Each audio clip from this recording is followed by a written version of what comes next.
일본, 홍콩, 한국, 대만, 싱가포르 이 나라들이 상대적으로 이제 가방끈이 길었고 성장률도 길었다. 이 나라들 중에서 일본의 출산율이 더 높은 걸로 나와요. 우리나라보다? 네. 계층 사다리에서 위로 올라가고 싶은 욕망이 있는 거야. 계층 사다리에 나는 어떤 상류지향적인 가치를 갖고 있는 게 한국은 좀 더 저변이 넓은데 일본은 안 올라가면 어때? 굳이 뭐 대학을 뭐하러 열심히 또 가야 돼. 이걸 나쁘게 보면 안주하려는 문화가 점점 확산되고 있다는 거야. 그러니까 그래서 결국은 정부가 정책을 필 때 가장 경제 성장에 중요한 정책은 한국적 현실에서 제일 중요한 거는 대학 교육을 어떻게 할 건지, 그 다음에 기업의 R&D 투자를 어떻게 비율을 높이고 내실화 할 건지, 그 다음에 또 하나는 대학교를 졸업한 성인들, 뭐 이프로님이나 저 같은 사람을 포함해서 현재 30대, 40대, 50대인 사람들을 어떻게 재교육할 건지.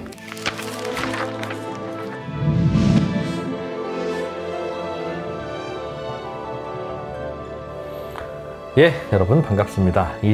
신성장경제연구소 최병천 소장님과 함께하는 경제성장 이야기, 불평등 연구 시리즈 중에 하나인데 일단 먼저 소개를 드리고 제가 좀 이어서 더 이야기를 해보죠. 최병천 소장님 일단 안녕하십니까? 네, 안녕하세요. 네, 저희가 불평등 연구라고 하는 주제로 최병천 소장님이 최근에 쓰신 이 책을 기반으로 이야기를 하다가 지금 요즘 경제성장은 왜 일어나는지까지도 이어가고 있는데, 제가 그게 전혀 동떨어진 이야기가 아니라 이 불평등이라고 하는 거는 그 경제가 성장하다 보니 생기는 거 아니겠습니까? 네. 그러니까 좋은 불평등일 수도 있습니다, 여러분. 네. 그 얘기를 해주신 거고, 그럼 경제는 언제 성장하고 왜 성장하느냐? 이것도 굉장히 중요한데, 지난 시간까지 해주신 건 경제가 성장하기 위해서는 일단 사람들이 좀 모여서 살아야 돼. 도시화가 필요해. 이 얘기도 해주셨고, 사유재산과 각자의 권리를 보장하는 제도도 굉장히 중요해. 그러니까 자본과 토지가 투입되면 경제가 성장하는 게 이게 아니라 그런저런 조건들이 되어 있어야 자발적으로 자본과 인력과 토지도 투입되는 것이다. 그러니 오늘 이 시간에는 또 그럼 경제 성장을 하려면 뭐가 있어야 되는지 그걸 또 가르쳐 주시려고 이 자리에 노구를 이끌고 오신 거 아니겠습니까? 또 한편으로는 경제성장 자체도 되게 재미있는 주제이기도 하고 또 한편으로는 그러니까 자본주의가 일종의 발전 단계가 있을 수 있는데 또는 뭐 발전 단계까지 몰라도 이러저런 국면의 변화가 있을 수 있는데 자본주의가 경제성장하는 국면의 상황에 따라서 불평등 양상이 달라진다는 게 약간 판단이 깔려 있는 거죠. 그래서 일정한 시점에는 그 경제성장 방식과 연동해서 불평등이 증가하는 국면이 있고 일정한 시점이나 뭐 나라마다 좀 다르긴 하겠지만요. 일정한 시점에는 불평등이 감소되는 경제성장이 있는 경우가 있고 그래서 실은 자본주의에서 불평등의 전개 양상은 경제성장의 전개 양상과 관련되는 경우가 오히려 더 일반적이다. 경제발전 단계에 달려있다. 네, 단계 및 국면에 따라 달라진 측면이 있다. 뭐 세계화도 있고 기술의 변화도 있고 뭐 도시화도 있고 여러 가지 있겠지만 그런 거랑 이제 관련이 있다는 걸 좀 연결해서 사고하는. 그래서 실은 약간 이제 좋은 불평등이라는 약간 이제 모순적 조합. 불평등은 나쁜 거 아니야? 근데 이게 좋을 수도 있어. 근데 그 얘기를 약간 다르게 표현하면 경제 성장과 불평등의 관계는 어떠한가? 좋은 경우도 있고 안 좋은 경우도 있다. 뭐 그런 게 좀 약간 이제 깔려 있는데요. 그리고 경제성장 그 자체가 어떻게 되는지도 되게 중요한 화두이기 때문에 그래서 이제 이프로님께서 잘 말씀하신 것처럼 지난번에는 이제 이러저런 얘기들 했었고 오늘은 이제 크게 경제성장과 교육의 관계. 경제성장과 교육의 관계는 교육이 잘 될수록 경제가 성장한다. 그건 상식 아니겠습니까? 그 얘기를 또 해주실 거면 우리는 그냥 짧게 끝내고 다른 얘기하고 놀죠. 그 얘기를 좀 짧게 하려고 하는데요. 아는 거니까, 아는 것 같으니까. 그쵸. 그래서 그러면은 좀 이거는 짧게 얘기하고 다음으로 넘어가도 될 것 같은데요. 이거는 이제 예쁜 그래프이어서 우리 홍춘욱 박사님이 그래프를 갖고 왔는데요. 이거 뭡니까 이게? 이거는 1960년부터 2000년 사이에 교육 연한, 그러니까 뭐 초등학교만 다녔냐, 중학교까지 다녔냐, 그 인구 구성원들이 그러니까 전 국민의 평균 가방끈 길이. 그렇죠. 가방끈 길이라는 표현이 그게 X축이고. 그렇죠. 이게 X축이고 이제 경제 성장률이 Y축인데요. 이제 경제 성장 근데 전반적으로 가방끈 길이가 길면 경제가 성장하네요. 그렇죠. 그래서 일본, 홍콩, 한국, 대만, 싱가포르 이게 자주 등장하던 그 동북아시아의 그 이제 나라들인데요. 이 나라들이 상대적으로 이제 가방끈이 길었고 성장률도 길었다. 그리고 심지어는 싱가포르, 대만, 홍콩, 이 아시아의 네 마리 용이라 불렸던 나라는 원래 이게 이 비슷하게 있으면 정비례 관계고 여기 위에 있으니까 교육 연함보다도 성장률이 더 높았다라는 그렇죠. 측면이죠. 같은 가방끈으로 더 많은 성장을 이뤘네요. 예, 그거는 이제 아마도 싱가포르. 수출이라든가 이제 여러 가지 요인이 합쳐졌기 때문에 그렇다고 봐야 할 수 있을 텐데요. 예. 그다음에 이제 이거는 한국의 이거는 KDI의 이제 기적에서 성숙으로라는 책에 있는 예쁜 그래프인데요. 이건 맨 위에는 초등학교 보급률, 초등학교 취학률. 이거는 이제 중학교, 이거는 이제 고등학교, 대학교요. 이제 한눈에 딱 보여주는 그래프에서 갖고 왔는데요. 예. 우리나라는 60년대, 70년대는 이 거의 초등학교 취학률이 거의 100%에 가까웠고 의무교육처럼 거의. 그렇죠. 이제 안 하면 부모를 처벌했기 때문에 그걸 이제 이승만 대통령이 만들어서 되게 잘한 거로 볼 수 있고요. 초등학교는 거의 다 다녔고 그리고 이제 중학교도 보급률이 쫙 올라가서 80년대부터는 거의 다 다녔고 그렇죠. 거의 중학교도. 100%가 되고 그리고 이 프로님도 고등학교 때 시험 봐서 들어가지 않았나요? 연합고사가 있었습니다. 연합고사를 해가지고 이제 고등학교를 인문계 고등학교, 뭐 그렇죠. 상업계 공업계 고등학교. 그리고 고등학교를 약간 이제 재수해서 들어가는 경우도 간혹 있죠. 많진 않았지만 있었던. 예, 예. 저도 이제 그랬었는데요. 그래서 이제 한 뭐 8, 90%가 들어갔지만 90년대 중후반 되면은 거의 사실상 이제 거의 100% 가까이. 이건 뭐 인구 구조도 아마 바뀌어서 그런 것도 있을 텐데요. 우리 시는 이제 거의 아마 대학교가 우리나라처럼 전 인구의 80%가 넘는 나라. 아마 전 세계에서 지금 여전히 드물 것 같은데요. 네. 물론 약간 이제 대학 교육스러운지는 좀 잘 모르겠으나. 아, 이렇게 대학을 많이 가는 나라도 우리나라 드물어요? 그렇죠. 혹시 우리 여기서 문제가 핀란드식 있었구나. 교육이라는 표현 있잖아요. 예. 핀란드의 대학 진학률이 혹시 몇 프로 정도 될 것 같으세요? 핀란드 국민들의 대학 진학률 네, 한번 찍어보시면. 우리나라 80% 넘는 게 세계에서 유례가 없이 높은 거라고 하니까 네, 40%? 딩동댕입니다. 아, 제가 이렇게 제가 평생 제가 제일 잘 찍었던 것 중에 옛날에 고등학교 때 마이너스 루트 4분의 3을 주관식을 찍어서 맞춘 적이 있었거든요. 그래서 아무튼 예. 이제 뭔가 이렇게 찍어서 너무 많이 맞히다 보면 공부할 의욕이 안 생기는데요. 네. 그래서 핀란드 대학 진학률이 제가 봤던 자료는 40% 정도 되거든요. 40%. 예. 예. 물론 이제 뭐 여러 가지 방식이 바뀌긴 하지만 그래서 우리나라가 이제 대학 진학률이 이렇게 높았던 거, 그러니까 단계별 취학률. 그래서 우리나라가 일종의 이제 저는 우리나라를 구분하면 농업 경제 시대에서 초기 공업화를 했을 때는 초등학교 교육이 중요했고, 네. 그다음에 이제 약간 이제 우리가 저소득 국가에서 중소득 국가가 될 때, 여기서 중소득이란 1인당 GDP 한 $10,000 언저리가 예. 될 때는 이제 중학교, 고등학교 교육이 중요했고, 그래서 우리나라가 세계적으로 중학교, 고등학교 교육 수준이 실은 다른 나라에 비해서 가성비가 좋았던 것이 실은 한국의 경제 성장에 큰 도움이 됐던 거고. 예. 근데 지금 우리나라가 1인당 한 $35,000가 약간 안 되는데, 대학교 석사 박사 과정이 중요하다. 그래서 저는, 제가 만약에 무슨 우리가 지금 청와대라는 표현이 이제 뭐하지만 아무튼 청와대에 또는 용화대, 용화대에 우리 이프로님이 뭐 경제수석을 하시든 뭐 정책실장을 하시든 정책에 영향을 줄 수 있는 정책에 영향을 줄 수 있는 핵심적인 어떤 자리에 간다 그러면 네. 제가 생각에 제일 중요한 정책은 하나는 대학 석사 박사 교육을 어떻게 효율화할 건지. 품질을 높이겠다 이 말입니까? 그렇죠. 품질을 높이는 게 중요하고. 대학 석사 박사의 품질이. 그다음에 또 하나는 약간 평생 교육 체계. 이제 세상이 계속 이렇게 옛날에는 제조업 중심에서 지식 기반 중심에서 또는 뭐 지금 반도체라든가 2차 배터리라든가 바이오라든가 이런 게 중요해지면 예. 산업 구조도 계속 바뀌는데 그거에 맞춰서 지금 30살, 40살, 50살인 30대, 40대, 50대인 사람이 어떻게 재교육을 할 수 있는지 예. 더 저렴한 비용으로 더 퀄리티 있는 재교육을 할 수 있는지가 그 두 가지 교육이 정책의 핵심인데 두 번째 성인 교육의 재교육은 네. 이렇게 싸게 할 수 없습니다. 여러분 보고 계시는 1프로 TV가 네. 바로 그런 거 아니겠습니까? 이렇게 싸게 할 수 없다는 게 무슨 말인가요? 공짜잖아요 지금. 1프로 TV는 최병천 소장님의 이 얘기가 네. 사실은 뭐 그냥 심심해서 듣는 게 아니라 네. 지식의 업그레이드를 위해서 듣는 거 아닙니까? 그렇죠. 30대, 40대, 50대 마찬가지로. 네. 예전에 예전에 갖고 있었던 사고방식으로 세상을 바라보고 재단하면 혁신적인 것도 안 나오고 네. 점점 가파르게 꼰대가 되고 네. 사회 구성원으로서의 가치가 떨어진다. 네. 그러니 계속 평생 교육을 통해서 업그레이드를 하자는 거잖아요. 맞습니다. 그게 우리나라 경제 성장에도 도움이 되고. 맞습니다. 어. 근데 이제 교육이란 말이 저는 이제 그렇게 표현하는데 한자에 학습이라는 단어가 있는데요. 저는 이제 그 단어가 재밌는 단어라고 혼자 생각하는데요. 네. 배울 학의 익힐습인데 네. 이걸 약간 이제 좀 다르게 인수분해한다고 표현하면 학은 머리로 배우는 거고 습은 몸으로 배우는 거라고 저는 생각을 하거든요. 그러니까 배움과 익힘이라고 볼 수 있는데요. 네. 근데 인간의 지식 중에는 머리로 배우는 지식. 근데 우리가 3프로TV나 언더스탠딩이나 1프로TV 네. 또는 제가 어디서 하는 어떤 강의 이런 거는 저 사람이 말하는 걸 이렇게 지식을 습득하는, 그러니까 지식을 이제 그 머리로 이해하게 되는 건데 네. 몸으로 배우는 지식. 운전, 뭐 자전거 타기, 수영, 뭐 발야구, 족구 뭐 이런 거 등등 포함해서. 네. 근데 인간의 지식 중에는 몸으로 배우는 지식이 되게 많다. 뭐 그래서 뭐 그런 거 물론 글쓰기도 있고 말하기도 있고 여러 가지 포함되겠지만 약간의 훈련. 네.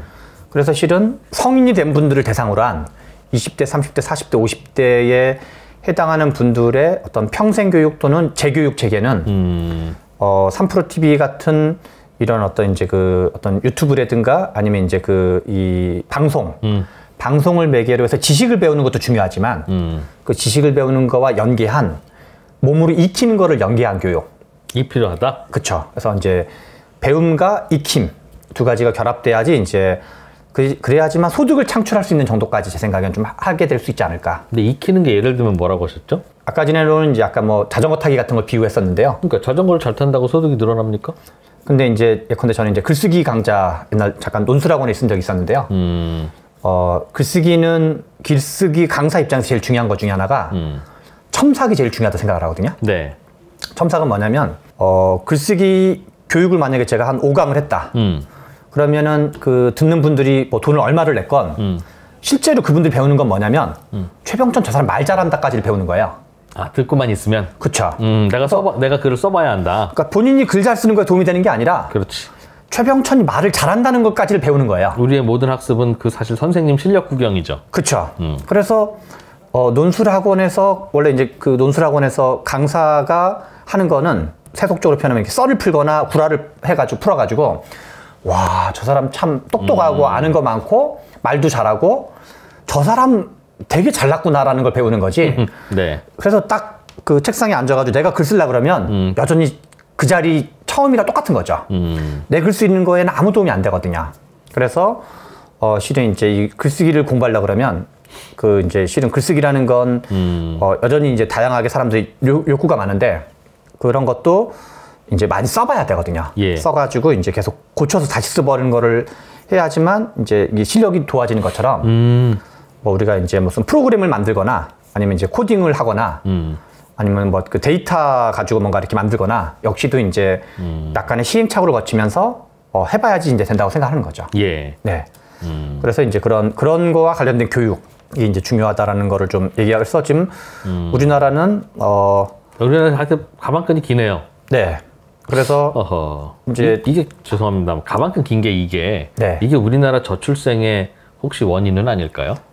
연결된다고 봐야죠. 어느 정도. 그러니까 우리나라가 학업을 마치고 이제부터 내가 제대로 자립을 해볼까? 라고 생각하는 시점이 보니까 다른 나라들보다 우리나라가 훨씬 기네요. 대학도 많이 가니 다들 대학 재학 중에 결혼을 한다는 게 쉽지 않잖아요. 그렇죠. 그래서 우리나라의 저출산을 해결하는 방법 중에 하나는 군대도 다녀와야 되고 대학 금지법 같은 걸 만들면 해결은 될 수 있는데 실제로 그러니까 초기 산업화 그러니까 농업 경제에서 초기 산업 경제가 이행할 때 그때 여성의 출산율이 확 떨어지기 시작을 해요. 그래서 원래 이제 경제 성장론에서 인구 변화 자체가 경제 성장의 한 파트이기 때문에 그 우리 책 중에서 뭐 기여와 기적의 기원 해가지고 한국 조선시대부터 지금까지 한 300년의 경제 성장사를 이제 정리한 그 차명수 교수님이라는 분의 책이 있는데 그분이 이제 우리나라와 인구 변화의 추계가 상관관계가 높았던 거를 추적한 이제 그 내용이 있는데 그 내용을 보면 뭐가 있냐면 여성의 출산율이 떨어지는 거는 산업화가 되거나 그러니까 농업 경제가 점점 산업 경제로 바뀌거나 도시화가 되거나 초등학교, 중학교의 보급률이 높아지거나 하여튼 경제가 성장하면이라는 말과 동의어네요. 그렇죠. 경제가 성장하면 왜 그러냐면 그리고 여성의 지위가 높아지면 이 경제가 성장하면 결국 그 교육 수준이 높아지는 거랑 같은 말이기 때문에 그렇죠.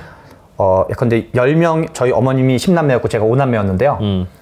10명한테 투자를, 그러니까 10명의 자녀에게 모두에서 투자를 한다 그러면 한 명당 높은 교육 투자를 하기가 어렵거든요. 어렵죠. 그래서 출산을 줄여가지고 1인당 교육 투자를 쭉 높이는 거죠. 왜냐면 이제 초등학교, 중학교, 고등학교, 대학교, 석사, 박사까지 올라가려니까. 그래서 그런 약간 경쟁도 이런 거랑 상관관계가 매우 높다고 봐야 되고 말씀하신 대로. 네. 그래서 우리나라가 지금 다만 이제 아시다시피 미국 같은 나라들은 미국의 어떤 지식인층, 그러니까 그 어떤 고퀄리티, 엘리트층은 뭐 우리나라랑 좀 다를 수는 있겠지만, 우리나라랑 똑같진 않겠지만, 그래서 실은 여러 가지 이제 우리 이제 뭐 하나는 교육 수준의 증가, 그리고 여성 지위의 상승, 그리고 도시화의 어떤 경쟁의 강도, 이런 것이 어떤 그 저출산과 상관관계가 높다까지는 이제 어느 정도 많이 이제 연구가 돼 있는 셈인 거죠. 그럼 이거를 되돌리기는 어렵다고 봐야 되거든요. 그러니까 교육 수준, 여성의 지위, 그다음에 이제 그 어떤 도시화 정도. 그래서 실은 한국적인 어떤 그 경쟁의 강도, 뭐 교육, 이런 것들이 맞물려 있는 건데, 이거를 전제로 하면서도 출산율을 높이는 방법은 유력한 방법 중에 하나는 대학 금지? 아니죠. 그러니까 예컨대 경제 성장과 고출산 중에 고출산이 더 상위 가치라고 치면 대학 금지법을 만들어야 되는 거죠. 내지는 뭐 박사과정 금지법 뭐 이런 걸 만들어야 되는 건데 두 가지의 가치를 비교하면 아마도 대다수의 사람은 이걸 인정할 것 같고 그러려면 실은 이제 이주 정책이지, 이주 정책. 그래서 한국이 아닌 다른 문화를 갖고 있는 어떤 그 뭐 동남아시아라든가 이런 분들이 한국에 좀 더 유입되기 편하도록 도와주는 거. 실은 미국의 인구 증가는 대부분 다 뭐 백인 비중보다는 이제 그런 어떤 남미 히스패닉 쪽 분들이 많이 증가시키는 거잖아요. 흑인 분들을 포함해서. 그럼 출산율이 낮은 우리나라뿐만 아니라 뭐 일본, 대만, 싱가포르 뭐 이런 아시아 지역의 출산율이 특히 더 유독 선진국들 중에서도 낮다고 하는데 그 동네의 대학 진학률은 보편적인 선진국보다는 또 공통적으로 높습니까? 여기 나왔잖아요. 교육연한이 다 높다고. 앞부분에서. 근데 재밌는 거는 그러네요. 가방 끈 긴 나라가 이 나라들 중에서 일본의 출산율이 더 높은 걸로 나와요. 우리나라보다? 그렇긴 합니다. 일본의 학령기가 더 긴데. 일본의 출산율이 더 높은데 그거는 이제 일본이 지금 뭐 제가 아직 일본이 거의 한 2배 약간 안 되게 더 높을 거예요. 우리나라가 지금 0.8인가 그런데 일본은 군대를 안 가니까 사회생활을 좀 빨리 시작하는 거 아니겠습니까? 그런 것도 있고 우리가 이제 경쟁의 강도라는 말에는 어떤 말이 좀 담겨 있냐면 계층 사다리에서 위로 올라가고 싶은 욕망이 있는 거야. 그렇죠. 그래서 우리나라는 아직 여러 가지 이제 개천에서 욕 나오는 사회가 과거만큼은 아니라고 하지만 여전히 문화적으로 그 DNA를 갖고 있는 거야. 나도 위로 올라가고 싶다. 어떤 신분 상승하고 싶다. 계층 사다리에 나는 어떤 상류지향적인 가치를 갖고 있는 게 한국은 좀 더 저변이 넓은데 일본은 뭐 안 올라가면 어때? 그렇지. 천직이지 뭐 이런 게. 그런 것도 있고 굳이 뭐 대학을 뭐하러 열심히 또 가야 돼. 그래서 약간 이걸 나쁘게 보면 안주하려는 문화가 점점 확산되고 있다는 거야. 그러니까 현재에 만족하는. 그리고 그건 아마 이제 일본이 쌓아놓은 부가 많아서 그런 것도 있고 그 부모님들이 어떤 가게를 그 가업을 잇는 문화가 더 있어서 그렇고 우리는 가업 잇는 문화가 별로 없거든요, 한국은. 그래서 아버지가 노동조합 조합원이면 자식은 너는 그 가급적 사무직을 해라. 뭐 아니면 어디 좋은 대학을 가라. 이런 게 우리나라는 이제 진보든 보수든 화이트 칼라든 블루 칼라든 이제 좀 더 뭔가 이렇게 상층 지향적인 거. 내가 현재 사무직이면 나중에 너는 전문직으로 가라. 로스쿨을 가라. 이런 문화가 있는 거지. 아버지가 사무직이니까 너도 사무직을 해라. 아버지가 제조업 공장 노동자니까 너도 꼭 커서 제조업 공장 노동자를 해라. 그렇진 않다. 근데 일본은 이제 그런 문화가 좀 더 커지고 있는 거죠. 그게 이제 제가 생각하기에는 이제 일본이 출산율이 요 아시아의 다른 경쟁이 빡센 나라, 동북아시아에 항상 몰려다니는 한국, 홍콩, 대만, 싱가포르, 중국 요 5나라에 비해서 일본은 뭔가 쌓아놓은 부가 많아서 그렇지 그거 포함해가지고 이제 좀 약간 안주하는 상층 지향 또는 경쟁의 강도가 점점 약화되고 있는 거랑 관련이 있지 않나 싶습니다. 그러니까 출산율은 대학 진학률에 반비례하고 사회에 인생의 정답이 있을수록 출산율은 낮다는 뜻이네요. 그러니까 사람들이 생각하는 보편적인 인생의 정답이라고 하는 게 우리나라는 대체적으로 있잖아요. 그러니까 다들 의대 가잖아요. 근데 정답이 일본도 그게 정답이라 생각하는 거죠. 그러나 이제 그게 나는 식당이 정답이야. 약간 이제 너는 현재에 만족하는 정답과 현재를 만족하지 않는 정답의 문화가 좀 다르다고 생각이 드는 거죠. 아, 그렇죠. 상층 지향성이 있냐 없냐. 정답의 숫자가 다양하면 괜찮죠. 네. 아니 심지어는 일본은 그냥 하는 대로 하는 게 약간 정답 아니야라고 생각하는 문화가 점점 확산되고 있는 걸로 보여진다는 거죠. 그런 경우에는 예. 그런 경우에는 그냥 적절하게 노력의 정도를 낮춰버린다. 그렇죠. 노력의 정도를 낮추면서 이제 그러니까 이제 그 자녀 한 명한테 들어가는 그러니까 본인에 대한 투입 비용과 자녀들한테 들어가는 어떤 투자 비용이 좀 더 줄어드니까 출산율을 좀 더 늘릴 수 있는. 자포자기와 자기만족이 늘어날수록 그렇죠. 출산율에는 도움이 된다. 네, 그래서 약간 그 성장 지향적인 사회, 성장 지향적인 사회랑 개천에서 용나는 걸 바라는 사회, 네. 상층 지향 사회, 저출산 사회가 약간 상관관계가 매우 높은 걸로 이제 보여진다. 네. 네. 알겠습니다. 그래서 우리나라는 어느 정도 선진국이 됐으니까 특히 고등교육이 중요하다. 네. 그런 말씀을 해주셨는데. 네. 그래서 한국의 GDP 대비 R&D 비율. 이제 예. 그 R&D는 이제 기술 개발을 얘기하는 건데요. 기술 개발 비율이 전 세계에서 우리나라가 제일 높다는 걸 아는 사람이 별로 없더라고요. 그래서 이거는 이제 그 GDP 대비 R&D 지출 비중의 변화를 보여주는 것 중에 하나인데요. 우리나라가 실은 이제 GDP 대비 R&D로 치면 우리나라가 일본보다 이제 현재는 더 높을 텐데요. 그러니까 90년대 초반에는 우리나라가 이 나라들이랑 비교를 하면 1.9% 정도 됐다 그래요. 그래서 미국, 일본, 독일, 프랑스, 영국보다는 우리가 적었는데 네. 2007년도만 해도 확 따라 올라오는 거죠. 우리는 거의 한 2배 이상 올라갔고 다른 나라는 대체로 다 비슷해요. R&D 지출이라는 게 예를 들면 구체적으로 어떤 겁니까? 그냥 연구개발을 좀 이제 광의로 잡는 걸로 같은데요. 하얀 가운 입고 연구실에서 일하는 사람이 많아요. 우리나라는 상대적으로. 석박사들이 연구하는 거랑 관련된 거고, 예컨대 뭐 KDI를 비롯한 국책연구소, 그다음에 이제 뭐 반도체 관련된 뭐 삼성전자 자체에 지금 박사들, 이공계 박사들, 뭐 반도체가 됐건 뭐 그 전자기학이 됐건 뭐 그 컴퓨터 공학이 됐건 이런 박사들을 채용을 거의 한 1,000명 이상 하는 걸로 알고 있는데 그게 다 R&D 비용이다 이거죠? 그렇죠. 그런 게 다 이제 R&D 비용인 거죠. 그러니까 그 말은 가방끈 짧은 사람이 회사 다니면 그건 인건비고 네. 가방끈 긴 사람이 회사 다니면 R&D 비용입니까? 그 이제 측정 기준이 있을 텐데요. 그럼 실제로는 그 말이기도 한 거죠. 아, 그렇다. 프로님 말씀하신 예. 그러니까 아까 우리나라는 유독 가방끈이 길어 네. 하는 것의 결과물일 수도 있겠네요. 그렇죠. 근데 가방끈 긴 사람이 사무직에 투입되거나 네. 그다음에 이제 가방끈 긴 사람이 3프로 TV를 진행하거나 그건 R&D로 추정 안 할 확률이 높죠. 현재 우리나라가 순위로 치면 전 세계에서 한 뭐 210개 국가 정도가 전 세계에 있다 그러는데 네. 이제 GDP 대비 R&D 비율로만 치면 이스라엘과 한국이 1위와 2위를 항상 다투고 있다. 그리고 여기서 자세히 가지고 오진 않았으나 이 중에서 대기업, 중소기업, 정부 사이드로 치면 이 중에 가장 많은 비중을 차지하는 거는 대기업 사이즈다. 그래서 우리나라 대기업이 가끔 일부 분들이 한국 대기업은 연구개발 투자는 하지 않고 사내 유보금만 쌓아놓고 있다. 네. 라고 비난하는 경우가 가끔 이제 그런 얘기를 하시는 분이 있는데 그거는 일단 사실이 아니다. 뭐 사내 유보금도 많이 쌓아놓은 것도 사실이지만 그건 이제 사내 유보금의 개념이 좀 다르니까. 근데 한국 대기업은 전 세계적으로도 R&D 비중이 매우 높은 축에 속한다.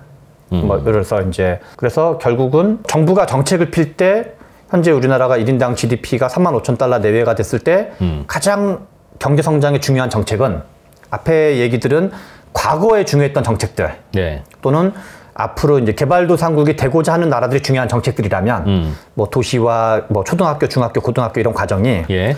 한국적 현실에서 제일 중요한 거는, 대학 교육을 어떻게 할 건지, 그 다음에 기업의 R&D 투자를 어떻게 비율을 높이고 내실화 할 건지, 그 다음에 또 하나는 이미 뭐 그 대학교를 졸업한 성인들, 뭐 이프로님이나 저 같은 사람을 포함해서 예.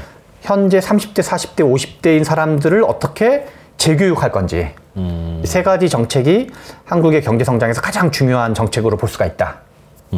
그런데 이제 그래서 그런 논의가 한국 정치 및 정부 정책에서 중심적 비중을 차지하고 파격적인 정책 대안들이 서로 여당과 야당이 경쟁할 때 고등교육을 강화하기 위해서 고등교육과 그렇죠. 평생교육을 그렇죠. 고등교육, 평생교육, R&D까지를 포함해서 네. 그것을 강화 및 내실화 하기 위해서 어떻게 이제 그것이 거기에 대한 이야기가 많아질수록 우리나라가 좀 더 성장률에 도움이 될 거다. 그래서 그것이 이제 교육이 많아지면 경제 성장과 관계 있는 건 다 맞는 말인데 지금 뭐 할 거냐 우리가. 야, 그럼 고등교육을 강화하려면 어떻게 해야 됩니까? 우리나라 고등교육이라는 게 결국 대학원인데 네.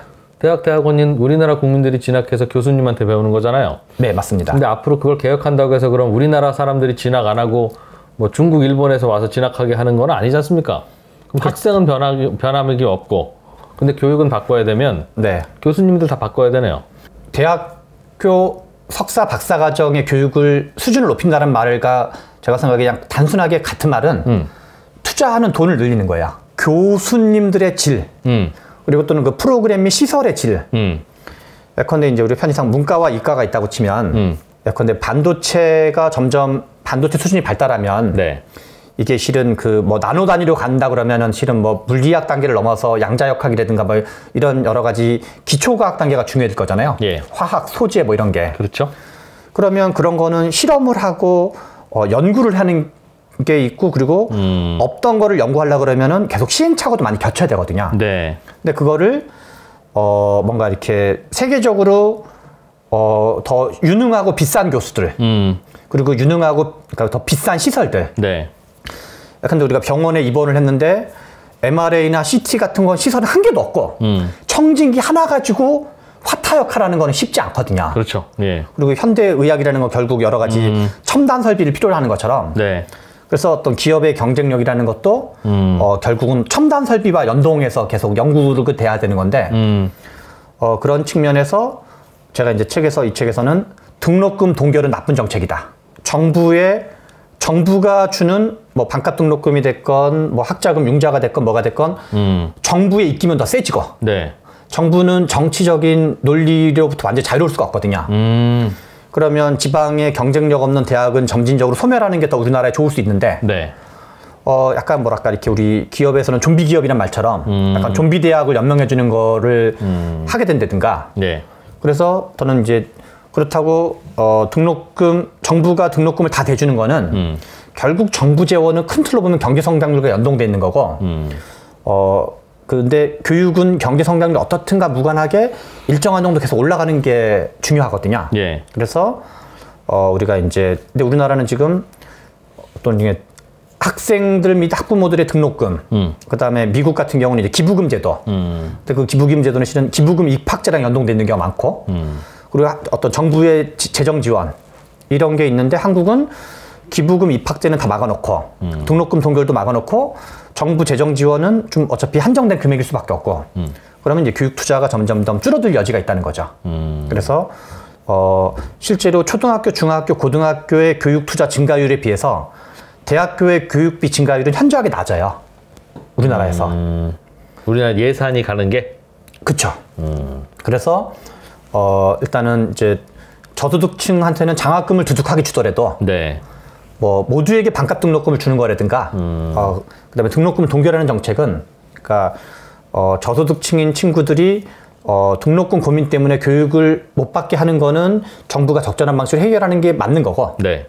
그걸 이제 약간 장학금 제도를 좀 두둑하게 준 걸로, 예. 뭐 너도 나도 막 이렇게 돈 다 지원해주는 정책보다는 그렇게 이제 좀 하층을 중심으로 한 타겟팅으로 쓰고, 네. 대신 이제 등록금 동결은 좀 이제 어느 정도 터가지고, 그리고 저는 이제 우리가 똑같은 재원 일을 하더라도 예컨대 지금은 모든 대학한테 다 주고 있는 건데, 그런 방식보다는 뭐 국공립대학이라든가 아니면 이제 어떤 뭐랄까 우리나라 교육체계상 의미가 있는 어떤 과라든가 이런 쪽에다가 좀 더 심지어는 동일한 교육 재정 지원이라 하더라도 조금 더 몰아서 주는 게 차라리 낫지 않나. 저도 그렇게 생각합니다. 네, 그렇게 예컨대 국공립대는 예컨대 반값이 아니라 뭐 전액을 하더라도, 그러면 이제 걷어들여가지고 뭐 지방 사립대 이런 쪽은 알아서 하라 그러고, 이제 뭔가 그 일종의 국공립대 좀 비중을 둔다든가, 아니면 이 학과는 국가 전략적으로 좀 키워야 되겠다. 그런 경우 좀 더 이제 그 장학금 제도를 준다든가. 그리고 또 하나는 이제 기업과 대학을 연계하는 제도. 그래서 기업에 지금 저는 그렇게 생각하는데, 이제 그 교육 공급자 집단과 교육 소비자 집단이 이해관계가 다르다고 생각을 해요.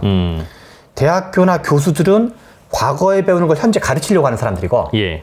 학생이라는 집단은 미래에 써먹을 걸 지금 미래에 써먹을 걸 현재 배우고 싶을 건데, 미스매치죠. 시간의 미스매치와 욕망의 미스매치가 있다고 생각하는 거거든요. 근데 누가 주도권을 갖고 있냐면 교육 공급자 집단이 주도권을 갖고 있거든요. 그러면 교육개혁이라는 게 가능하려면 누가 교육개혁을 주도하게 할 거냐 문제인데 이거의 이해관계가 맞는 사람이 저는 상대적으로 학생 집단과 기업 집단이라고 생각을 해요. 현실의 변화에 상대적으로 민감한 집단이 결국은 기업 집단과 학생 집단이거든요. 그러니까 기업이 학생들과 직거래해라 지식을. 그렇죠. 그래서 기업과 학생이 연합을 해가지고 네. 그러니까 세상의 변화에 둔감한 집단, 정치권, 교육부 공무원, 네. 학교 재단 이사장, 그다음에 교수들. 네. 네 집단은 제가 보기엔 변화에 민감할 아무런 이유가 없어요. 그래서 제일 좋은 게 고등학교만 졸업하고 취직하면 되잖아요. 그럼 기업이 알아서 월급 주면서 가르칠 테니까. 근데 이제 퀄리티가 올라가려면 대학 석사 박사 과정이 필요하다는 거죠. 그게 잘 모르겠어요. 그러니까 품질 낮은 교육을 계속 시키고 있는 게 현재 대학이고 대학원인데 네. 그럼에도 불구하고 대학과 대학원에 가서 배워야지 취업을 바로 해서 기업으로부터 배우면 안 된다는 건 왜 그렇습니까? 기업으로부터 곧바로 봐도 배워도 관계는 없는 거죠, 원칙적으로. 네, 예. 다만 한국적 현실에서는 고등학교가 그 선진국의 주요 고등학교에서는 그 우리 고교 학점제 또는 수강 선택제란 말 혹시 아시죠? 알아요. 네. 일종의 대학 교육처럼 이제 과목을 골라서 선택한다는 거잖아요. 그러면은 논리적으로 두 가지가 있는데 현재 한국 대학을 그 한국 대학의 교육을 지금 한국 대학이 고등학교스럽게 가르치고 있는 측면으로 해석할 수가 있고, 예. 그래서 고등학교를 대학 수업처럼 만드는 게 수강 선택제 또는 고교 학점제 방식인데, 네.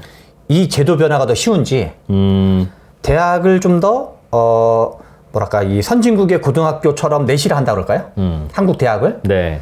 어느 게 더 한국적 현실에서 쉬울 건지 생각하면 우리나라 국민들의 머릿속에는 대학까지 입시까지가 관심사거든요.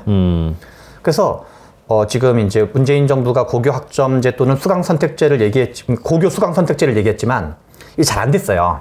왜냐하면 이게 교수의 평가권을 강화시켜야 되고 그리고 이제 그 절대 평가 제도를 강화시켜야 하는 게 여러 가지 제도를 동시에 바꿔야지만 이게 그 고교 학점제가 작동이 돼요. 예. 그래서 우리나라 국민들의 인식 속에서는 이 입시 제도의 어떤 그 변화를 초래하는 거 되게 민감한 게 있거든요. 그래서 제가 보기에는 이건 이거대로 추진하더라도 대학의 교육을 이미 뭐 어차피 대학이 뭐랄까 대학과 고등학교 중간 정도 되는 지위를 지금 갖고 있는 건데 한국에서는 여기를 오히려 좀 더 내실화 해가지고 예. 여기를 내실화하고 이제 그 나머지를 이제 석박사 과정에서 좀 제대로 좀 공부할 수 있도록 하는 게 제가 보기엔 좀 더 한국적 현실적이지 않나. 그래서 그리고 다만 이 대학 단계에서 기업과 조인트해서 지금도 뭐 삼성이라든가 LG, 현대 이런 데서는 그 대학 졸업한 친구들을 대상으로 자체 기술 교육을 하는 프로그램도 있거든요. 네. 거기에 경쟁률도 엄청 세요. 그러면 기능적으로는 이미 대학 역할을 하고 있는 거죠. 그렇겠죠. 네, 그래서 저는 이 기업과 학생 또는 저는 중요한 게 또 광역 지자체라고 생각을 해요. 그래서 광역 지자체가 일정 정도 재원이 꽤 되거든요. 서울시 같은 경우는 재원이 한 45조 원 가까이 되고, 그다음에 경기도도 한 30조 원 가까이 되거든요. 무슨 예산이요? 그 1년 예산이. 교육 예산? 아니 그냥 1년 예산. 서울시 전체 1년 예산. 예. 그러니까 그 전체 1년 예산이 한 45조 원 가까이 되고 30조 가까이 된다는 거는 제가 보기에는 어지간한 도시국가 정도의 예산에 크게 뒤지지 않을 거거든요. 예. 뭐 경기도가 한 1,450만 명 정도 되고 서울이 한 950만 명 정도 되는데 한 재원이 한 그래도 전체 그 나라 그 지역 GDP 한 20% 가까이는 될 텐데요. 그러면 여러 가지 이제 이 광역 지자체 정도는 뭐 부산시도 마찬가지일 텐데 과감한 교육 투자. 그래서 이제 이 대학교랑 그 대학교 특히 학생, 그다음에 기업, 광역 지자체 이런 데가 조인트 해가지고 대학에게만 대학 교육을 맡기지 말고 그러니까 이 기능적인 의미에서 이런 광역 지자체와 기업이 연계해서 뭔가 교육을 시키는 것을 해야지만 이런 세상의 변화에 어떤 환경 변화에 적응하는 환경 변화를 트렌드를 쫓아가려고 노력하는 교육이 내실화될 가능성이 높다 이런 생각이 좀 들고 네. 지금의 교육 공급자 집단은 변화에 둔감할 개연성이 매우 높다고 보는 거죠. 그 교육부 공무원, 정치권, 교수 집단, 그다음에 이제 재단 이사장들 그쪽들한테 교육의 주도권을 맡기면 이 학생들이 불이익을 당할 확률이 있다고 보는 거죠, 상대적으로. 그래서 지자체장들이 해야 된다? 아니 제일 중요한 건 기업. 아, 기업들이 해야 된다. 세상의 변화에 그나마 가장 민감하면서도 그런 정도의 어떤 물질적 여력, 물질적인 여력 있는 집단 제가 보기엔 기업이거든요. 그리고 제일 열받는 대로 기업일 거예요. 삼성대학, SK대학, 현대대학 이런 거. 뭐 명칭을 그렇게 표현하든 아니든가 무관하게 지금도 이미 그런 기능을 부분적으로 하고 있는데 네. 좀 더 그런 기능을 강화하는 게 더 이제 강화하고 협력을 강화하는 게 바람직하다고 보는 거죠. 그리고 또 하나는 평생 교육에 국한시키면 옛날에 우리나라의 베이비부머라는 게 1차 베이비부머가 결국 86세대고 2차 베이비부머가 97세대라고 불리는 90년대 학번 70년대생들. 네. 이제 이프로님이나 저 같은 분인데 거기 해당하실 텐데 이분들이 이제 고령화의 어떤 중심축이에요. 이제부터. 예, 86세대와 97세대인데요. 그런데 이분들이 86세대와 97세대 전성기 때는 1년에 70만 명에서 100만 명이 태어났다는 거거든요. 예. 근데 지금은 1년에 30만 명에서 20만 명이 태어난다는 거예요. 그러면은 이분들이 86세대와 97세대가 90년대 학번 시절에 대학이 급팽창을 했는데, 근데 이분들이 이제 나이가 50대 초반, 중반, 후반, 60대 초반까지를 차지하게 되면서 이제 지금 대학으로 진학하는 친구들 나이는 이때 나이는 20만 명, 30만 명이 배출되고 있어요. 그러면 1년에 100만 명이 인구가 배출되던 시절에 대학 개수가 지금 존재하는데 예. 1년에 20만 명 시대로 5분의 1 토막이 나요. 봄에 꽃이 피는 순서대로 이제 대학이 망할 거라고 표현하는 이제 남쪽에서부터 이렇게 된다는 건데 이걸 인구를 갑자기 뭐 100만 명으로 낳는 게 불가능하거든요. 네. 그리고 1년에 80만 명씩 이주민들을 받는 것도 불가능하거든요. 네. 그런데 그러니까 이 베이비부머 세대, 1차, 2차 베이비부머 세대가 어떨 때는 여기가 유년기였고요. 어떨 때는 청소년 시절이었고, 어떨 때는 청년 시절이고, 어떨 때는 지금은 장년기. 이제 40대, 50대, 60대 이렇게 쭉 올라가는 거잖아요. 그럼 이 대학의 용도도 이들 인구 변화랑 쫓아가서 대학 용도를 바꾸면 된다는 거죠.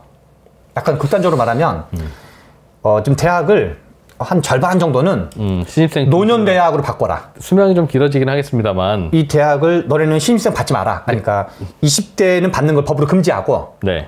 50대 이상을 받는 거를 또는 뭐 한 40대 중반부터 요 사람들을 주로 대학을 받는 걸로 하면은 이제 정부가 각종 혜택을 준다든가. 조금 좀 수명이 늘어나긴 하겠습니다만 네. 사람이 65세가 넘어서 뭘 배우라고 하면 네. 아 귀찮아 이 자식아. 네. 나 당연히 그러지 않겠습니까? 저는 지금도 뭐 배우러 나와 있긴 합니다만 네. 저도 제 나이가 그쯤 되면 네.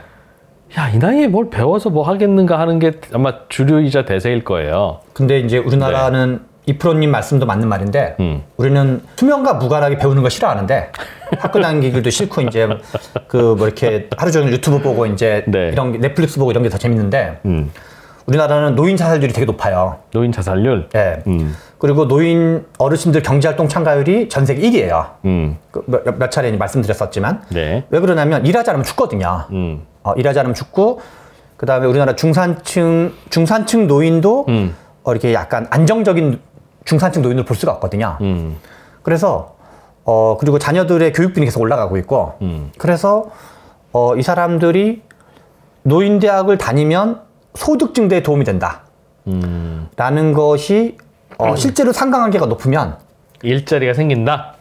소득 증가에 도움이 되면 네.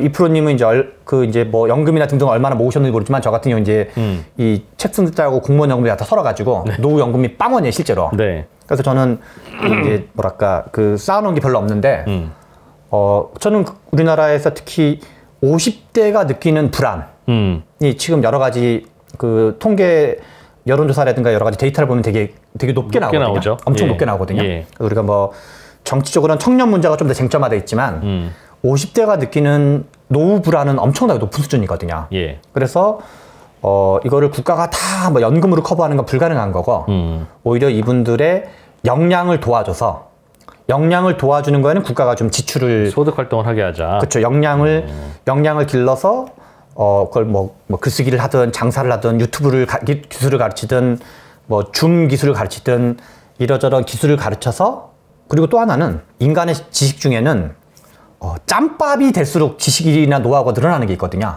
네. 이프로님이 이제 뭐 이렇게 손에 잡히는 경제라든가 등등을 하신 지 되게 방송 진행을 오래 하셨잖아요. 예. 그러면 새롭게 하는 분이 나온 것도 있지만 예컨대 지금 한국 정치에서 그 미국의 지금 바이든이 80살 가까이 되거든요. 그리고 우리나라 정치에서 이제 박지원, 김종인 이런 분들이 그 노년이 희망이다를 보여주는 그 사례들이거든요. 그리고 언론사에 계시는 분들 중에서도 뭐 별로 이제 하는 일 없이 그 대규모 연봉을 챙겨가는 분들도 있지만, 야, 저 선배님은 짬밥이 되니까 역시 저런 내공이 있구나 라는 그런 어떤 그 암묵지, 그 다음에 이 역사적인 어떤 시행착오, 이런 짬밥의 힘이 작동하는 영역들이 있거든요. 예. 그리고 고급 관료 출신이었던 분들, 공무원들 중에서 한 뭐 과장급, 국장급 이상 했던 사람들도 지금 대형 로펌이라든가 대기업에 들어가면 예. 자기가 알고 있는 네트워크 및 인맥으로 실은 그 역할을 하시는 분들이 있거든요. 그래서 근력을 중심으로 하는 영역에서는 이 뭔가 젊은 친구들이 밀리지만, 그래서 어떤 그런 근력과 연동된 거는 그러나 짬밥이 중요한 영역에서는 오히려 나이를 먹을수록 중요한 부분이 있으니 지금 민주당이나 국민의힘의 20대, 30대, 40대인 청년 정치인에 비해서 뭐 이렇게 짬밥이 많이는 60대, 70대, 80대 된 사람이 정치적인 노하우나 실력에서 뒤진다고 장담하기 어려운 측면이 있거든요. 정치는 하나의 예시이지만 그런 경우가 이제 있을 수 있다는 거죠. 그래서 노년, 장년 성인 교육을 강화하는 게 필요한 것 같다. 그렇죠. 그래서 우리나라 경제 성장은 결국은 전 국민의 교육 수준을 높이는 거가 상관관계가 매우 높기 때문에 R&D 투자, 이건 이제 기업이 주로 이제 주체인 경우가 많죠. 알겠습니다. R&D 투자, 고등교육에 어떻게 혁신할 거냐, 내실을 할 거냐, 그다음에 성인 교육을 어떻게 할 거냐, 이 세 가지가 국가 정책의 핵심이 돼야 된다. 복잡하고 어렵게 느껴지는 재무제표와 용어들, 친절한 투자 멘토 사경인 마스터가 매주 새로운 콘텐츠로 알기 쉽게 설명해드립니다. 재무제표 분석과 포트폴리오 구성, 뭐 양대 재무제표라고 그러면 대차대조표랑 손익계산서가 있거든요. 매수 매도 방법, 이렇게 사는 게 좋겠네, 이렇게 사면 좋겠다. 근데 이렇게 살려면 뭘 해야 되냐면요, 나머지 3분의 1은 놔둬봅니다. 어디까지 가는지. 실전 투자 팁까지 알려드립니다. 오직 3프로 멤버십에서만 만나실 수 있습니다. 근데 대학들은 정말 큰일입니다. 지금 말씀하신 대로 인구층이 두터운 게 이제 장년층이 됐으니까. 맞습니다. 이분들을 고객으로 만들어라, 대학이. 뭐 당장은 말이 되는데. 네. 이분들도 한 20년 후 지나면 다 가실 거고. 그러면 어차피 모자라잖아요, 학생은. 네. 그러니까 그거를 대학들이 이걸 뭐 지금이라도 빨리 그 대학의 운동장을 어디 다른 거라도 바꿔야지. 어차피 정해진 미래 아니겠습니까? 그렇죠. 근데 이게 뭐 우리가 먼 미래는 어차피 세상 만사가 다 사라질 가능성이 있는데요. 네. 당장은 네. 울지 말고 여기서 당장은 그래도 한 10년, 20년간은 성인 교육에 작당한다고 봐야 되죠. 네. 알겠습니다. 시장이 꽤 되는 거니까 상대적으로. 네. 3프로TV의 경쟁자들이 되겠군요. 네. 그리고 뭐 나중에는 3프로TV가 그 대학을 인수할 수도 있습니다. 네. 저는 그래서 당장 온라인으로 하면 좋겠어요. 뭐 누가 네. 해도 관계없고 3프로TV가 안 하면 뭐 저야 뭐 더 좋은데 네. 그 방송 안 해도 되니까 더 좋은데 그거 다 일일이 오프라인 교실에 모여서 결국은 칠판만 가지고 할 거. 네. 그거 왜 모이라고 하는지 모르겠습니다. 전국에서. 초고속 인터넷이 빵빵 뚫리는 이 시대에. 네. 그러니까 학생들 모여 있으면 교수님도 똑같이 역사학 교수님도 보내야 되고. 네. 그러면 그 중에서는 1등 교수님도 가지만 72등 교수님도 가서 가르칠 거 아니겠어요. 그쵸. 72등 교수님이 오죽하겠습니까? 그러니까 왜 어떤 학생은 1등 교수님한테 같이 배워도 되는데 온라인으로 네. 왜 72등 교수님을 만나야 되냐고요. 그 말씀도 맞는 말씀인데 아까 말씀하신 이제 머리로 배우는 지식은 온라인으로 다 하는 게 제일 좋을 수도 있고 네. 몸으로 배우는 지식이 실은 있을 수 있다. 근데 결국은 대학 가서 강의 들어보시면 그냥 교수님하고 저의 그 물리적 거리는 네. 20m에서 더 가까워지지 않고 교수님은 왔다 가세요. 네. 근데 그게 온라인이랑 뭐가 차이가 있습니까? 교수님의 숨결이 느껴집니까? 아, 그쵸. 방금 말씀하시는 건 다 맞는 말씀이고 네. 이제 오프라인은 좀 다른 교육을 하게 되겠죠. 예를 들면 만주월판에 가서 직접 말을 달려보는. 아니 그리고 뭐 이제 팀 과제를 좀 준다든가 이러저러 약간 실습을 해버리는가 프로젝트를 준다든가 그래서 뭐 이제 공동으로 해가지고 뭐 발표를 하게 한다든가 네. 그런 거를 결합하지 않으면 오프라인 교육의 매력이 없는 거죠. 말씀하신 대로 온라인에서 해도 될 걸 오프라인에서 하면 이제 그런 거는 점점 도트되게 만들어야 되는 거죠. 그조차도 저는 온라인에서 가능하다고 생각합니다. 코로나 때 우리가 온라인으로 일도 했잖아요. 직장도 온라인으로 돌아가는데 네. 대학이 온라인으로 못 돌아간다는 게 무슨 설명이 되겠습니까, 그게? 저는 이제 그게 하나는 우연적 결합, 또 하나는 이제 안묵지, 몸으로 배우는 거 이런 게 이제 있다고 생각하는 거죠. 알겠습니다. 여기까지. 남은 토론은 저는 그런 거 아직 없다고 생각하는데 대학이 대장간이냐라고 질문하고 싶은데 대장간이라는 건 어떤 의미 건가요? 대장간은 업묵지가 있죠. 옆에서 바로 망치질하는 걸 봐야 네. 야, 이 자식아 이걸 이렇게 저기 손 줘봐 임마. 네. 이렇게 안 했어? 다시 한번 해봐. 자, 네. 이렇게. 네. 이래야 배우지. 네. 그걸 어떻게 온라인으로 배웁니까? 네, 그렇죠. 대장간은 그렇게 배워야 됩니다. 네. 그러나 아니 3프로TV가 온라인이라고 해서 여러분 불편한 게 하나라도 있습니까? 네. 최병천 소장님을 이렇게 온라인으로 본다고 해서 이분의 지식을 여러분이 습득하는 데 있어서 불편한 게 딱 하나라도 있냐고요. 아까 말했듯이 이제 지식은 원래 그렇다는 거죠. 네, 그러니까 지식을 배우는 거라면 네. 그러면 그거는 그냥 온라인으로 하면 된다. 지식을 배우는 거면 온라인으로 해도 된다는 거 동의하고 네. 아날로그의 역할이 있다고 생각하는 거죠. 네, 그런 역할이 있는 것만 이렇게 모여서 그렇죠, 그렇죠. 대학으로 직접 실습이 필요한 네네. 그런 것들만 운영하면 될 것이다. 뭐 이제 똑같진 않지만 제가 정규용접 자격증이 있거든요. 전기 용접이요? 예. 잠입 취업 그죠? 그렇죠. 잠입 예. 취업. 이제 합법적 이제 잠입. 잠입. 합법적 이제 취업이었는데요. 그러려고 용접을 배우셨군요. 예, 정규용접 자격증을 갖고 있는데 정규용접이 물론 이제 그 뭐 정규용접마다 다르고 또 이제 아까 말한 이공계 계열. 이공계는 실험하는 게 많거든요. 네. 근데 코딩이라는 거를 3프로TV에서 코딩 관련된 걸 막 강의를 했을 때 코딩이 됐건 뭐 프로그램 짜는 게 됐건 아니면 이제 디지털 관련된 걸 할 때 쉽지 않죠. 그동안 이제 3프로TV에서 가르친 것 중에 여러분 코딩 전문가 불러가지고 이런 게 별로 없었을 거잖아요. 그리고 우리 이제 그 뭐 우주론이라든가 이런 거나든가 양자역학을 할 때 말을 듣는 거랑 그걸 수식을 푸는 것도 다른 거니까. 그래서 이제 뭐 수식을 푸는 거라든가 코딩 교육을 짜는 거라든가 프로그램을 짜는 거라든가 뭐 디지털 한다든가 전기용접을 한다든가 반도체 실험을 해본다든가 이거는 이제 그 3프로TV가 이렇게 막 이렇게 메타버스가 발달한다 하더라도 쉽지 않은 거죠. 물론 메타버스가 엄청나게 저비용으로 발달하면 이제 그게 거의 뭐 이렇게 거의 약간 촉감까지 느낄 정도가 되면 좀 약간 달라질 수 있으나 아직까지는 쉽지 않다. 쉽지 않다? 예. 그럼 용접을 배울 때요. 옆에 네. 선생님이 가르쳐 줍니까 이렇게? 시범을 보여주고 이제 자기가 직접 하는 거죠. 근데 시범은 이렇게 떨어져서 보지 않나요? 그렇죠.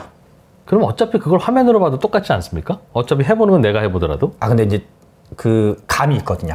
그러니까 그 감을 내가 스스로 하면서 익히는 거지. 네. 선생님이 와서 야, 자, 병천아, 감은 이런 거야. 이거 네. 가르쳐 줍니까? 그런 것도 부분적으로 있죠. 와서 해주세요. 네네. 그리고 그게 필요하고. 네, 예를 들어서 저는 이제 그 아까 전에 글쓰기 잠깐 말씀드리면은 글쓰기는 이제 우리가 뭐 A4 한 장으로 첨삭 와서 용접한 거 확인해보고 이거 좀 그렇죠. 이래서 잘못됐다 근데 우리가 알려주는 이제 거. 기자가 되기 위해서 뭐 기자 지망생들이 시험을 이제 글쓰기를 한다든가 아니면 대입 논술에서 이제 글쓰기를 한다 그러면 이거를 강의로는 글쓰기 요령이라든가 이 문제에 대한 어떤 해석은 막 떠들 수 있지만 이제 A라는 친구가 쓴 글이 있으면 홍길동이라는 친구가 쓴 글이 있으면 이거를 마주보고 그건 1대1로 해줘야죠. 1대1로 이거는 왜 이렇게 썼어? 뭐 이 문장은 왜 이렇게 썼어? 이거를 이제 줌으로 하는 거랑 줌으로 하는 것도 어느 정도까지 커버가 될 수 있지만 그래도 1대1이어야죠. 1대1이 가지는 파워는 전 다르다고 생각을 하거든요. 그래서 이제 그렇겠죠. 1대1 되면 네. 왜냐면 줌으로 하면은 일단 집중도가 좀 떨어지고 그거는 저 세대가 이래서 그렇습니다. 최 그렇죠. 소장님. 그럴 수도 있죠. 그거는 저희가 세대가 이래서 그런 거고요. 네. 조금만 저희까지도 아니고 괜히 억울하게 저까지. 네. 조금 세대가 올라가면 줌이 네. 편합니다. 그렇죠. 그럴 수도 있죠. 예. 그러니까 그거는 마치 계산은 주판으로 해야지 어떻게 계산기로 해? 또는 친구야. 양산으로 해야지. 그런 얘기랑 똑같습니다. 그럴 수 있죠. 네. 네. 아무튼 그렇고 네. 그래서 1대1 교육은 어떻게든 필요하다. 그거를 1대1 교육 또는 아날로그 교육. 네. 자, 교육이 그렇게 경제 성장의 중요한 요인이 되어 왔다는 이야기. 네. 그리고 우리나라는 유달리 교육 그 가방끈 길이가 길고 네. 그것 때문에 경제 성장도 꽤 빠르게 해왔던 그렇죠. 그런 나라라는 이야기. 반대급부로는 이제 저출산도 작동했다고 봐야 되고. 작동했다고 보고 그래서 앞으로는 우리나라는 우리나라 수준의 선진국에서 좀 더 도약하려면 네. 초등학교나 중학교 교육을 강화하는 것보다는 네. 고등교육 네. 대학교, 대학원 교육을 강화해야만 앞으로 나갈 수 있다. 네. 그런 얘기까지 하겠습니다. 경제성장의 원동력들을 하나하나씩 분석해가고 곱씹어보는 불평등 연구 시리즈, 오늘도 최병천 소장과 함께 했습니다. 오늘 여기까지 하고 또 다음 시간에 이어가 보죠. 괜찮겠습니까? 네네. 예.